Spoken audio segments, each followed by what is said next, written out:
Hello everyone, আসসালামু আলাইকুম। আশা করি সবাই ভালো আছেন। আজকে আমি কথা বলবো যে আমার আইএলটিএসের লিসেনিং যে প্রিপারেশন জার্নি, ওই জার্নিটা নিয়ে। এখানে আমি আমার স্ট্র্যাটেজি নিয়ে কথা বলবো, অর্থাৎ আমি কী ধরনের স্ট্র্যাটেজি ফলো করছি বা কোন কোন স্টেপ আমি ফলো করছি। ঠিক আছে, তো বিষয় এক একজনের স্ট্র্যাটেজি এক এক রকম। এখানে আমি আমার ব্যক্তিগত এক্সপিরিয়েন্স থেকে এবং আমি কী কী স্ট্র্যাটেজি ফলো করছি সেটাই কথা বলবো আর কি। আচ্ছা, ফার্স্ট অফ অল যেটা আমি আমাদের যে লিসেনিং এক্সামটা হয়, যে এই এই বিষয়টা কি, লিসেনিং এক্সামটা কেন হয় বা কেন নিচ্ছে, এখানে আমাকে কি টেস্ট করতেছে, এই বিষয়গুলো আমি বিস্তারিত জানার চেষ্টা করছি।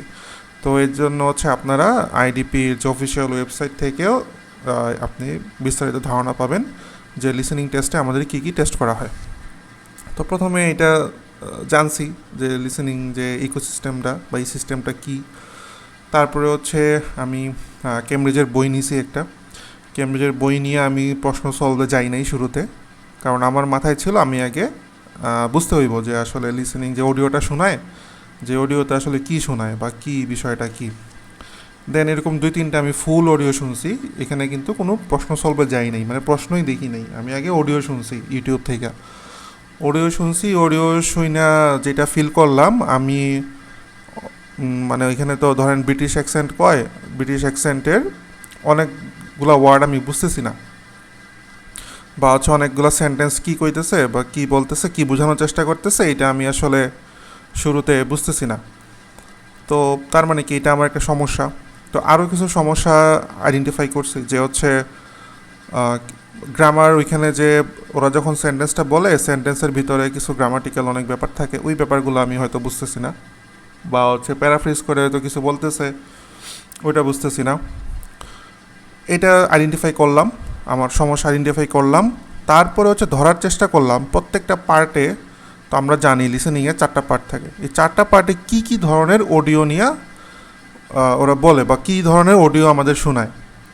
তো পার্ট 1-এ কেমব্রিজের কথা বলতেছি। কেমব্রিজে আপনারা যদি প্র্যাকটিস করে থাকেন তাহলে হয়তো ধারণা আছে যে পার্ট 1-এ ম্যাক্সিমামই যে ডেইলি কনভারসেশন টাইপ, বা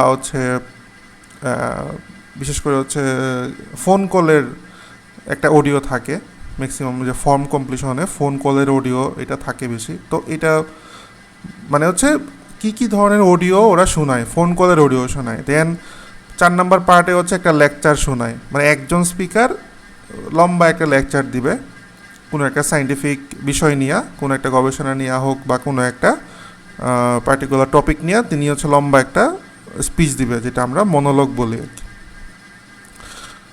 তারপর এমসিকিউতে দেখলাম 2-3 জন স্পিকার থাকতে পারে। তারপর ম্যাপে কী রকম অডিও শোনায়। তো জাস্ট এই সবগুলা কোয়েশনে বা সবগুলা পার্টে যেসব কোয়েশন আসে, এই কোয়েশনগুলোতে কী ধরনের অডিওটা আমাদেরকে শোনাবে সেই সম্পর্কে একটা মোটামুটি একটা আইডিয়া প্রথমে নিলাম। তারপরে এই আইডিয়া নিয়ে আমি কী করলাম, দেন আমি ম্যাটেরিয়ালস কি, আমার কেমব্রিজের বাইরে যাই নাই, যে কেমব্রিজই পড়বো, এর বাইরে কিছু না। আর আপনারা চাইলে বিভিন্ন কোয়েশন স্ট্র্যাটেজির জন্য বা টিপস ট্রিক্সের জন্য ইউটিউব ভিডিও বা গুগল থেকে দেখে নিতে পারেন, ওইটা যার যার কনভিনিয়েন্ট অনুযায়ী।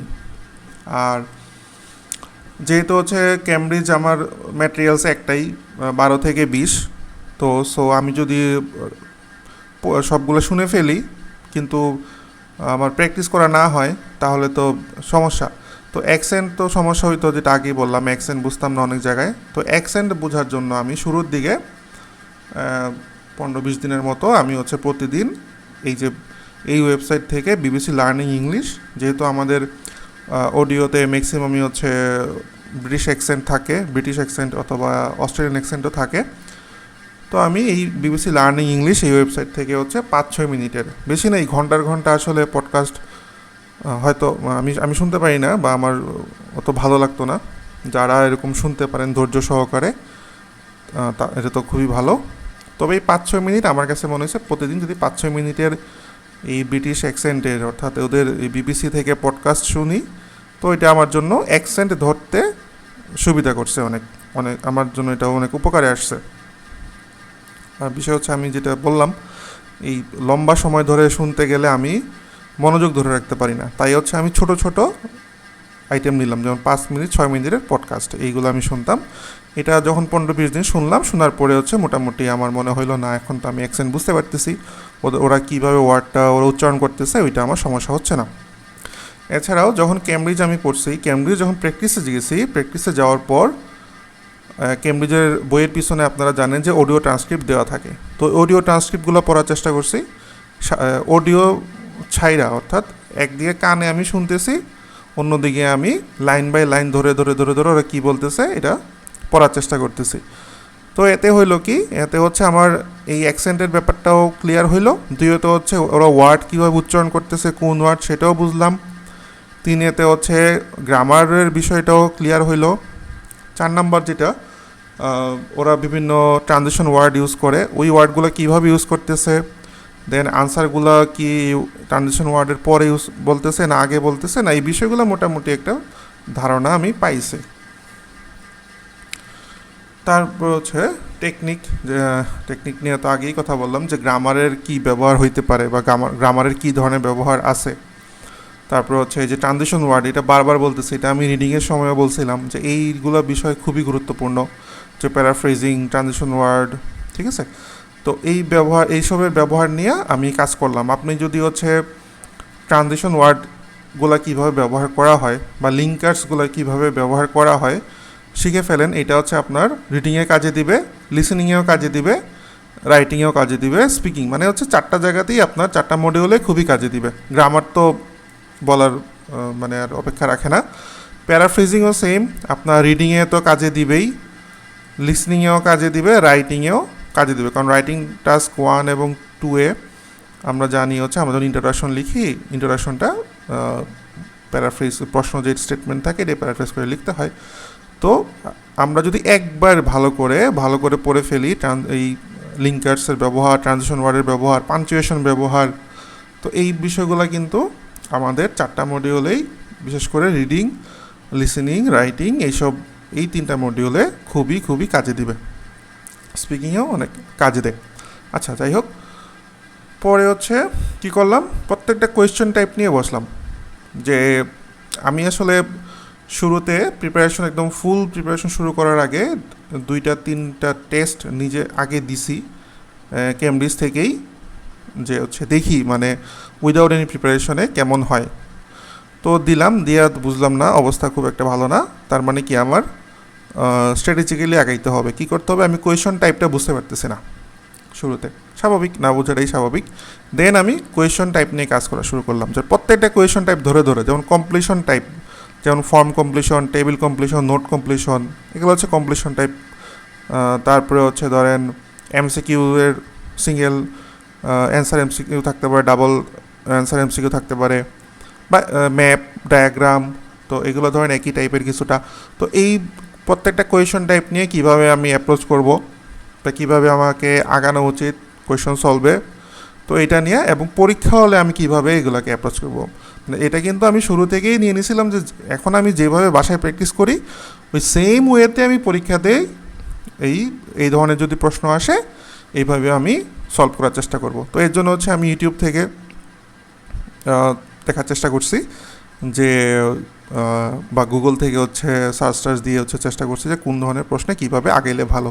আর যখন নিজে নিজে প্র্যাকটিস করা শুরু করলাম, কয়েকটা প্র্যাকটিস করার পর নিজের মধ্যে থেকেই একটা ব্যাপার চলে আসে যে ওকে ফাইন, এই স্ট্র্যাটেজিটা আমার জন্য ভালো, বা আমি এদিকে কমফোর্ট ফিল করতেছি, আমি এই প্রশ্ন এইভাবে আমি সলভ করব। মানে এটা কিন্তু কোনো বাধা ধরার নিয়ম নাই যে মানে হচ্ছে একটা প্রশ্ন একভাবেই সলভ করা লাগবে, এটা তো কোনো নিয়ম না। আমার উত্তর সঠিক হইলেই হইল। এখন আমার জন্য যেটা কনভিনিয়েন্ট আমি সেটাই ব্যবহার করব। ওকে, এরপর হচ্ছে শুরুতে আমি যখন প্রিপারেশন নিই, চিন্তা করলাম শর্টকাট কোনো কিছু আছে কি না। যে অনেক সময় দেখি অনেকে হয়তো বলে থাকে যে এই শর্টকাটে অনেক আনসার করা যায়। যাই হোক, শর্টকাট আমি খুঁজতে গেছি, হয়তো শর্টকাটে দুই একটা উত্তর হয়েও যায়, এটা শুধু যে লিসেনিংয়ের জন্য না, রিডিংয়েও দেখবেন এরকম অনেক শর্টকাট ব্যাপার আছে। তো এগুলো হয়তো দুই একটা কোয়েশনে আনসার হয়, বাট ম্যাক্সিমাম জিনিসে বা ম্যাক্সিমাম কোয়েশনের ক্ষেত্রে কিন্তু শর্টকাট কোনো কাজে লাগে না। এটা উল্টা আপনাকে আর বিপদে ফেলাই দিবে পরীক্ষা হলে। মানে আমার কাছে নিজেই মনে হয়েছে আমি তো এই ধরনের যদি শুধু শর্টকাটের দিকে যাই তা আমি বিপদে পড়ে যাব। পরে করতেছি কি, আমি শর্টকাট বাদ দিছি, দরকার নাই, আমার সময় একটু বেশি লাগুক, পরিশ্রম বেশি হোক, আমি হচ্ছে পুরো বিষয়টা বুঝবো, বুঝা আমি প্র্যাকটিস করার চেষ্টা করব। দেন হচ্ছে যেটা আগেই বললাম, প্রশ্নগুলো অ্যানালাইসিস করা, ভালো করে অ্যানালাইসিস করা। তারপর হচ্ছে প্রশ্নের টাইপ ধরে ধরে যখন প্র্যাকটিস শুরু করলাম, তখন হচ্ছে শুরুর দিকে আমি বলতেছি যে প্রশ্নের টাইপ ধরে ধরে শুরুর কয়েকদিন প্র্যাকটিস করছি। এটা হচ্ছে অলমোস্ট 15-16 দিনের মতো প্রত্যেকটা টাইপ ধরে ধরে। মানে ফর এক্সাম্পল যদি বলি ফর্ম কমপ্লিশন, মানে যখন ফর্ম কমপ্লিশন আমি শুরু করলাম, তখন আমি চেষ্টা করতাম 2-3টা বইয়ের 3-4টা হচ্ছে যে টেস্ট আছে, টেস্টের শুধু ফর্ম কমপ্লিশনটা আগে করলাম। তারপরে এমসিকিউ, একসাথে এমসিকিউ ধরেন 3-4টা টেস্টে, তারপরে হচ্ছে ম্যাপ, তারপরে হচ্ছে নোট, টেবিল, মানে এরকম হচ্ছে কোয়েশন টাইপ ধরে ধরে জাস্ট হচ্ছে কয়েকদিন প্র্যাকটিস করছি, যেন ওই কোয়েশন সম্পর্কে আমার একটা ভালো ধারণা তৈরি হয়। এবং এই ধরনের প্রশ্নে কী ধরনের অডিও ওরা শোনায় বা কী ধরনের মানে কি বলবো, কী ধরনের টপিক নিয়ে কথা বলে, তো এগুলো যেন মোটামুটি প্যাটার্নটা আমি ধরতে পারি। এর জন্য আমি প্রথম কয়েকদিন প্রশ্নের টাইপ ধরে ধরে প্র্যাকটিস করছি। তারপর আমি ফুল একদম 40 মার্কের ফুল টেস্ট প্র্যাকটিস করছি আর কি। এরপরে আর যেটা সবচেয়ে গুরুত্বপূর্ণ, এটা আমার কাছে, আমি রিডিংয়ের ভিডিওতেও বলছিলাম যে এটা আমাকে খুবই কাজে দিছে, এটা আমার খুবই উপকার হয়েছে, সেটা হচ্ছে এরর লগ মেনটেন করছি। মানে শুরুর 2-3টা বইয়ের হচ্ছে এরর লগ মেনটেন করা। এরর লগ মেনটেন করা মানে হচ্ছে কোন প্রশ্নের কোন পার্টের কোন প্রশ্নে আমার কয়টা করা হইতেছে। ধরলাম হচ্ছে আমার টেস্ট 1-এর, ধরলাম হচ্ছে আপনি কেমব্রিজ 12 সলভ করতেছেন, টেস্ট 1-এর পার্ট 1-এর হচ্ছে আমার নোট কমপ্লিশন আছে, এখানে হচ্ছে নোট কমপ্লিশন বা হচ্ছে ফর্ম কমপ্লিশন আছে। ফর্ম কমপ্লিশনের প্রশ্ন আছে 10টার মধ্যে আমার হইলো 7টা। তার মানে কি, এখানে দিলাম কি আমার রাইট, এখানে রং। তো আমি সঠিক হইলো 7টা, ভুল হইলো 3টা, তাই না? তো এইভাবে যখন হচ্ছে জিনিসটা আমি 2টা থেকে 3টা বইয়ের, অর্থাৎ মোটামুটি 10টা-12টা টেস্টের আমি করলাম, এরর লগটা মেনটেন করলাম, করার পরে হইলো কি আমি টোটাল একটা ওভারভিউ পাইলাম যে আমার কোন ধরনের প্রশ্নে কোন পার্টে বেশি ভুল হইতেছে। দেখা গেল আমি হচ্ছে শুরুর দিকে যখন আমি অ্যানালাইসিসটা করার পর আমার ম্যাপে গ্যাপ পাইলাম, অর্থাৎ আমার ম্যাপে সমস্যা। তারপর সমস্যা পাইলাম হচ্ছে আমার কি বলে এমসিকিউতে সমস্যা, রিডিংয়ের মতো এখানেও এমসিকিউতে সমস্যা। এমসিকিউতে আমার অনেক ভুল হইতেছে, ম্যাপে অনেক ভুল হইতেছে, মানে অ্যাকুরেসির পার্সেন্টেজটা কম। তখন আমার মনে হইলো ওকে ফাইন, তাহলে হচ্ছে আমার ম্যাপ নিয়ে ভালো করে কাজ করতে হবে, এমসিকিউ নিয়ে ভালো করে কাজ করতে হবে, এগুলো কীভাবে সলভ করা যায়, কী ধরনের স্ট্র্যাটেজি অ্যাপ্লাই করা যায় বা কেমনে কি, তখন আমি এটাতে কাজ করা শুরু করলাম। তো এই জিনিসটা মেনটেন করতে পারলে এটা খুব ভালো একটা জিনিস। আপনারা যদি পারেন, তবে জিনিসটা একটু বোরিং, বাট করতে পারলে খুব লাভ হয় আর কি। অন্তত পরীক্ষার আগে বোঝা যায় যে আমি কোন জিনিসটা নিয়ে পড়াশোনা করা উচিত আর একটু বেশি বা নজর দেওয়া উচিত। এবং এই এরর লগটা মেনটেন করলে আপনি এটাও বুঝতে পারবেন যে কোন ধরনের কোয়েশন টাইপে আপনার স্ট্রেংথ আছে, মানে ভালো স্ট্রেংথ আছে। যেমন কমপ্লিশন টাইপ যে ইয়েগুলো ছিল, কোয়েশন টাইপগুলো ছিল, ওগুলাতে আমার মনে হয়েছে আমার ভালো স্ট্রেংথ আছে। যেমন পার্ট ফোরে যে নোট কমপ্লিশন থাকে, তারপর হচ্ছে পার্ট 1-এ যে অনেক সময় পার্ট 1-এ ফর্ম কমপ্লিশন থাকে, বা পার্ট 2-তে অনেক সময় টেবিলও থাকতে পারে। তো এই ধরনের কমপ্লিশন টাইপ বা এই ব্যাপারগুলোতে আমার মনে হয়েছে আমার ভালো, স্ট্রেংথ ভালো, কারণ আমি কন্টিনিউয়াসলি মানে এই পার্টগুলোতে আমার ভালো মার্কস আসতেছিল, সেটা আমি আমার এরর লগ থেকে বুঝতে পারছি। তো আপনারা চাইলে এটা করতে পারেন, এটা ভালো একটা জিনিস। তারপর হচ্ছে যেটা বলতে চাই সেটা হচ্ছে কনসিস্টেন্সি, অর্থাৎ প্রতিদিন যদি সম্ভব হয় অন্তত 2 মিনিট 3 মিনিট 4 মিনিট 5 মিনিট মানে যতটুকু সময় পান যেন লিসেনিংয়ের পিছনে দিতে পারেন, যতটুকু সময় হয়। মানে এমন যেন না হয় যে আপনি একদিন খুবই একদম 6-7 ঘন্টা পড়লেন, বাকি এক সপ্তাহ আর লিসেনিংয়ের কোনো খবরই নেই, সেটা যেন না হয়। যেন ডেইলি আপনি কম সময় পড়েন, আপনি ভাগ করে নেন যে লিসেনিংয়ে আপনি 30 মিনিট দিবেন। বা আমি যেটা করতাম, আমি হচ্ছে এরকম ভাগ করে নিয়েছিলাম যে লিসেনিংয়ে হচ্ছে আমি 30 থেকে 40 মিনিট দিব, মানে এই সময়টা আমি দিবই ডেইলি।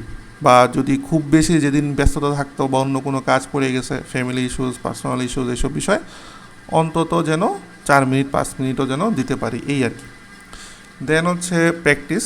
প্র্যাকটিসের উপরে তো কোনো ওষুধ নাই, মানে আমাদের প্রচুর প্র্যাকটিস করতে হবে। আপনি ক্যামব্রিজ থেকেই করেন এবং খুব মানে প্রচুর প্র্যাকটিস করেন, অডিও ট্রান্সক্রিপ্ট পড়েন যেগুলো বুঝতেছেন না। বা অনেকে হচ্ছে ভোকাবুলারির কথা বলে যে হচ্ছে লিসেনিংয়ের জন্য কী কী ভোকাবুলারি পড়বো এই সেই, মানে লিসেনিংয়ের জন্য আসলে ভোকাবুলারি ওইভাবে আলাদা করে প্রয়োজন আছে কিনা আমি জানি না, মানে আমার কাছে মনে হয় নাই। আর সেটা হচ্ছে সবচেয়ে বড় কথা হচ্ছে স্পেলিং, যেটা স্পেলিং মিস্টেক করা যাবে না। স্পেলিংগুলো খুব ভালো করে খেয়াল করবেন আপনারা যখন অডিও ট্রান্সক্রিপ্ট পড়বেন, বা হচ্ছে যখন ক্যামব্রিজ থেকে আনসারগুলো মিলাবেন, তখন কিন্তু হচ্ছে আপনারা স্পেলিংটা খেয়াল রাখবেন। হয়তো কোনো একটা ধরেন স্পেলিং, মানে যদি এক্সাম্পল দেই, মেনটেনেন্স একটা ওয়ার্ড, ঠিক আছে, এটা হয়তো আপনি লিখছেন, আপনার উত্তর হয়তো হয়েছে, বাট তারপরেও আপনি যখন আনসারটা মিলাবেন আপনি স্পেলিংটা দেখে নেবেন ভালো করে। কারণ পরীক্ষা হলে দেখা গেল আপনি আপনি ওয়ার্ড ধরতে পারছেন, কোন ওয়ার্ড বসবে ওয়ার্ডটা ধরতে পারছেন, বাট একটা লেটারে এদিক সেদিক হয়ে গেল, তখন কি হবে, আপনার স্পেলিং মিস্টেক হলে শেষ, এটা ভুল হয়ে যাবে। তো লিসেনিংয়ের জন্য সবচেয়ে গুরুত্বপূর্ণ হচ্ছে আমার কাছে মনে হয় সেটা হচ্ছে স্পেলিং। এই জায়গাটায় ভুল করা সুযোগ নাই বা ভুল করা যাবে না। তো এই হচ্ছে ব্যাপার। তো এই যে বিষয়গুলো, এই বিষয়গুলো আমি মেনটেন করার চেষ্টা করছি আমার পুরো হচ্ছে কি বলবো আইএলটিএস জার্নিতে, লিসেনিং প্রিপারেশন নেওয়ার সময়। তো এই হচ্ছে যে আমার বিষয়গুলো, যে আমি এইভাবে প্রিপারেশন নিছি এবং মোটামুটি ভালো রেজাল্ট করছি আর কি। তো আপনারা চাইলে এইভাবে করতে পারেন, যারা বিগিনিয়ার লেভেলে আছেন বা শুরু করবেন, বুঝতেছেন না আসলে কীভাবে শুরু করব বা কোন ওয়েতে আগাবো, তা আপনারা চাইলে এইভাবে করতে পারেন, যে হয়তো হেল্পফুল হইতে পারে। বাট আরেকটা বিষয় হচ্ছে যে, যেটা আগেই আমি শুরুর থেকে সবসময় বলি, যে সবার স্ট্র্যাটেজি সমান না। হয়তো আমার এই স্ট্র্যাটেজি আমাকে হেল্প করছে, আমার কাজে লাগছে, অন্য কারো নাও লাগতে পারে, অন্য কারো অন্য কোনো স্ট্র্যাটেজি কাজে লাগতে পারে। তো আমরা হচ্ছে চেষ্টা করি, দেখি পড়াশোনা করে যে এই ব্যাপারগুলো যদি মাথায় রেখে আগাই যে কাজে দেয় কিনা। যাই হোক, তো এই ছিল হচ্ছে আজ আমার আলোচনা লিসেনিং নিয়ে, যে আমি কিভাবে প্রিপারেশন নিয়েছি। যদি এখান থেকে কারো উপকারে আসে, কেউ যদি লাভবান হয়, বা কারো যদি মনে হয় যে না এই স্ট্র্যাটেজিটা তো কনভিনিয়েন্ট ওনার জন্য, তাহলে তো অবশ্যই ফলো করতে পারেন। তো বেস্ট অফ লাক। আসসালামু আলাইকুম।